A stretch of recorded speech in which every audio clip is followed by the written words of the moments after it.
Sa ibabaw ng... Kinabahan ako.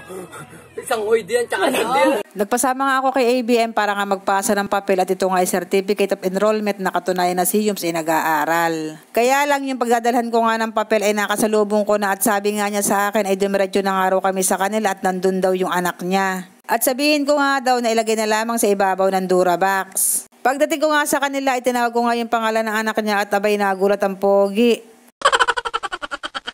Pagkaabot ko nga ay umalis na nga rin kami at dahil malapit lang naman dito ang bahay ng aking kapatid, dinalo ko na nga rin ng mga Disney princess. Iniharap ko nga kagad ang camera sa Disney princess at talaga namang tuwang-tuwa.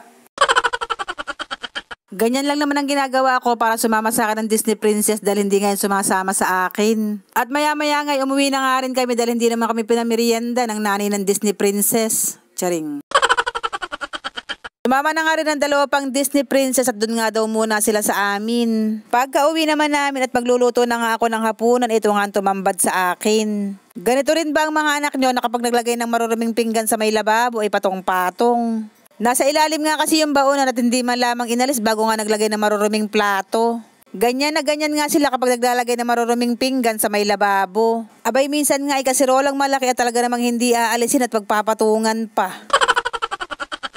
Wala na rin naman ako magagawa at hindi na nga ako nagsermon kaya itinuloy ko na lamang paghuhugas ng plato. Kapag naghuhugas nga pala ako ng plato at nakapagsabon na nga ako ng kaunti ay binabanlawan ko na para maitaob dahil maliit nga lang yung aming lababo. Kaya nga minsan ang mga anak ko kapag inutusan ko maghugas ng plato ay doon nga sila sa labas naghuhugas dahil naliliitan nga sila sa aming kusina. Maliit lang naman kasi itong aming bahay at kapag pumasok kang ay halos tanaw mo na lahat.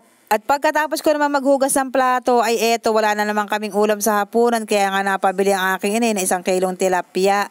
At dahil mag-aalasin ko na nga yun ay daladali ko na nga nilinisan. Nagkamali pa nga ako ng dinig dahil akala ko nga ipiprito dahil nilagyan ko nga ng palad yun naman pala isisigang. At habang naglilinis nga ako ng isda ay nagpalambot na nga ang aking inay nitong sampalok.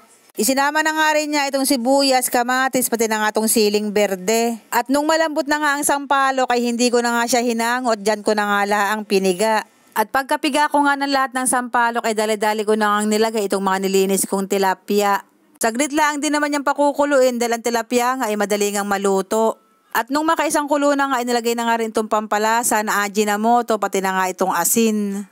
At konting pagpapakulo na nga laang dahil baka nga malabog nga ang isda. Bago ko nga yan tuluyang hanguin ay syempre tinikman ko muna kung sakto ba ang lasa. And so far so good, masarap naman. Yun lang, salamat.